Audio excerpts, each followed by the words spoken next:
آج سے ہم صیدلہ کیا شروع کرنے جا رہے ہیں۔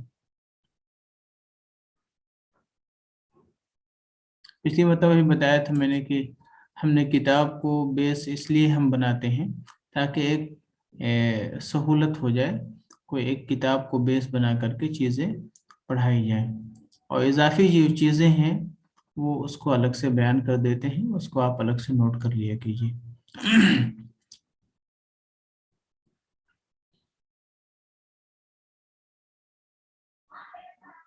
تو صیدلہ آپ کو معلوم ہے کہ صیدلہ اصل میں علم الادویہ کا ایک حصہ ہے، اور اسی کی ایک شاخ ہے، اسی کا ایک برانچ ہے کہہ لیجیے۔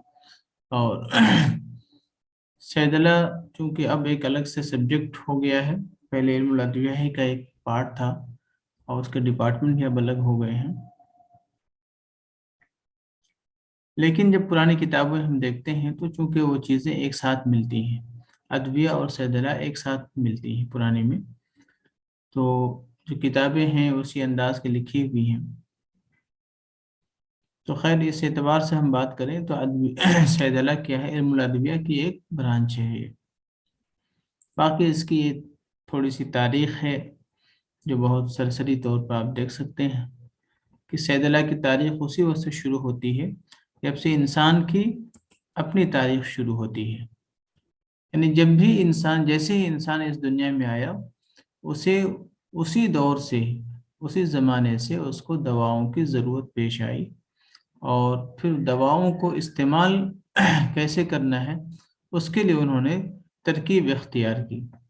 کچھ پتوں کو توڑ کر سکھا کر کھا لیا، کسی کو چور کر کھا لیا، چوس کر کھا لیا، کسی کا عرق نکال کر کھا لیا، تو یہ ساری چیزیں دوا سازی میں شامل ہو جاتی ہیں۔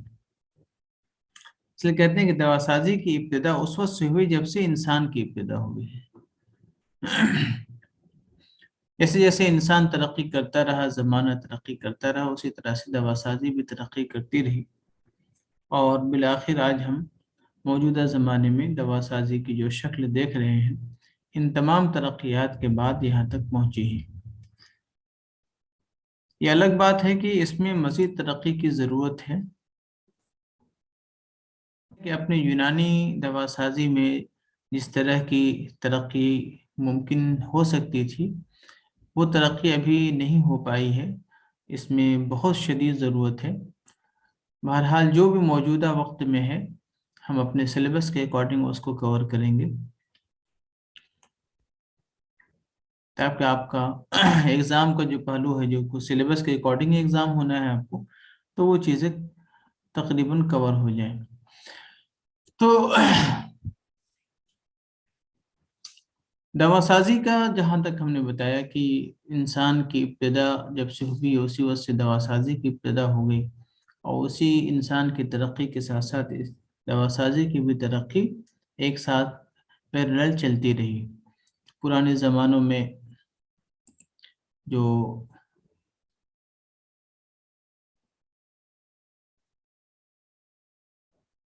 قبل مسیح کا زمانہ تھا، یا کہہ لیجیے بقرات سے پہلے کا زمانہ تھا، اس زمانے سے بھی دواؤں کا استعمال تھا۔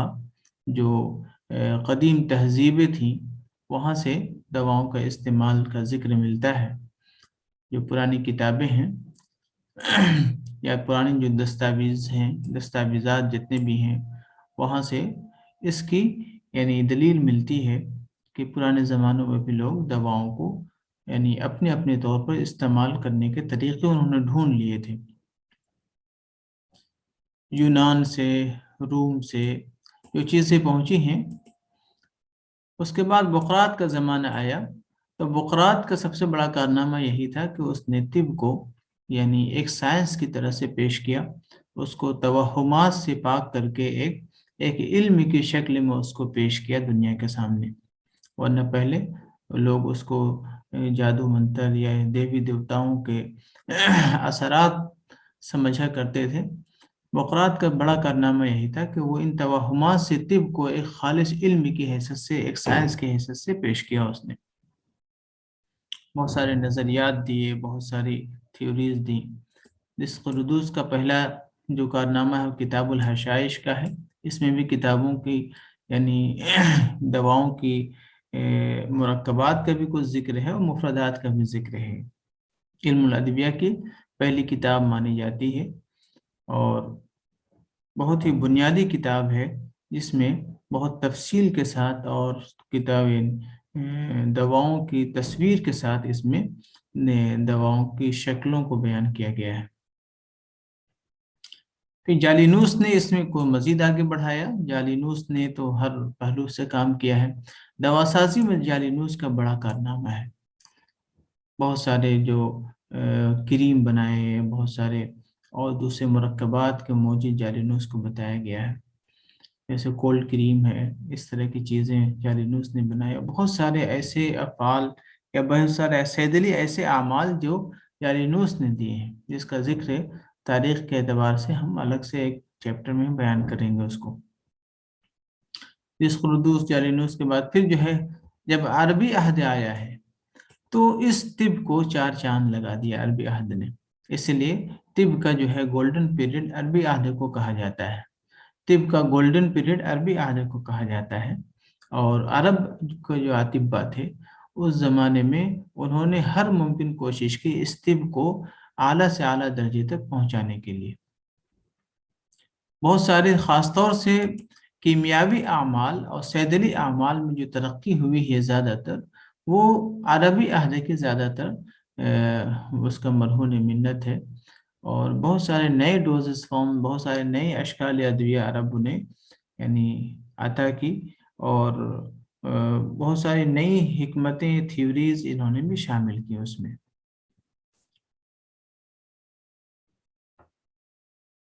یہ مشہور نام ہے حکیم زکریا رازی، علی ابن عباس المجوسی، ابن سینا البیرونی، ابو القاسم زہراوی، مصر میں ابن بیطار کی جو کتاب ہے، داؤد انطاکی، یہ سب بڑے بڑے اطباء ہیں جنہوں نے علم الادویہ پہ کام کیا۔ یہاں پہ علم الادویہ سے مراد یہاں پہ علم الصیدلہ اس میں شامل ہے۔ اب یہاں پہ بات کر لیتے ہیں کہ انہوں نے علم الادویہ کو 4 حصوں پہ تقسیم کیا ہے۔ علم الادویہ کو 4 حصوں میں تقسیم کیا ہے۔ سب سے پہلا صفات الادویہ، جس کو فارماکوگنوسی کہتے ہیں۔ فارماکوگنوسی یعنی ظاہری شکل و صورت، طبی صفات سے بحث ہوتی ہے، ان کی کیمیاوی خواص سے بحث ہوتی ہے۔ فارماکوگنوسی میں دوا کی کسی بھی طبی صفات یا ان کی کیمیاوی خواص کو بیان کیا جاتا ہے۔ پھر دوسرا جو اس کا حصہ ہے وہ ہے فن دوا سازی، جس کو فارمیسی کہتے ہیں۔ تو فارمیسی 2 طرح کی ہے، ایک جزوی دوا سازی جس کو کہتے ہیں، ایک کلی دوا سازی، اپنے پڑھائی ہوگا اسی کو انہوں نے برمحل دوا سازی ایکسٹمپور فارمیسی کہا ہے، اور دوسرے کلی دوا سازی کو انہوں نے مستند قرابدین کے نام سے لکھا ہے۔ حالانکہ 2 ہی قسم ہے اس کی، ایک جزوی ایک کلی۔ جزوی کا مطلب جو فوری طور پر بنا کے استعمال کی جاتی ہیں، اور کلی دوا سازی وہ جو قرابدینوں کی مدد سے تیار کی جانے والی تمام مرکبات وہ کلی دوا سازی میں شامل ہیں۔ کلی دوا سازی کو آفیشل فارمیسی بھی انہوں نے کہا ہے۔ آفیشل کا مطلب یہ ہے کہ اس میں جو چیز تیار کی جاتی ہے اس میں کمی بیسی یا حذف و اضافہ ممکن نہیں ہے۔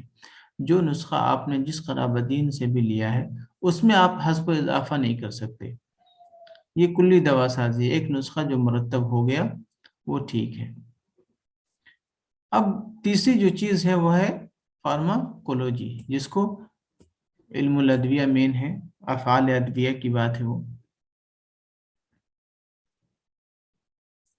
اس میں ادویہ کے افعال یا تاثرات کے بارے میں بیان کیا جاتا ہے۔ فارماکولوجی میں ادویہ کے افعال سے متعلق بحث ہوتی ہے، اور افعال بھی دیکھ لیجئے، فارماکو ڈائنامک، فارماکو کائنیٹک سب اس میں شامل ہو جائیں گے، اور ٹاکسیکولوجی بھی اس میں شامل ہے۔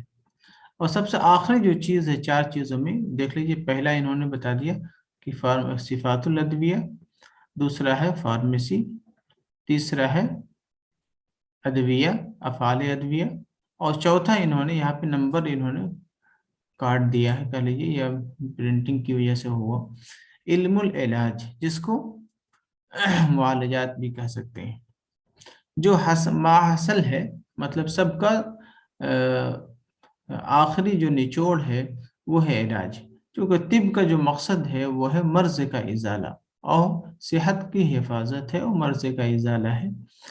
تو تمام تر جتنی بھی کوششیں ہوتی ہیں وہ اسی غرض سے ہوتی ہیں کہ اگر صحت ہے تو اس کی حفاظت کی جائے، اور اگر مرض ہے تو اس کا ازالہ کیا جائے۔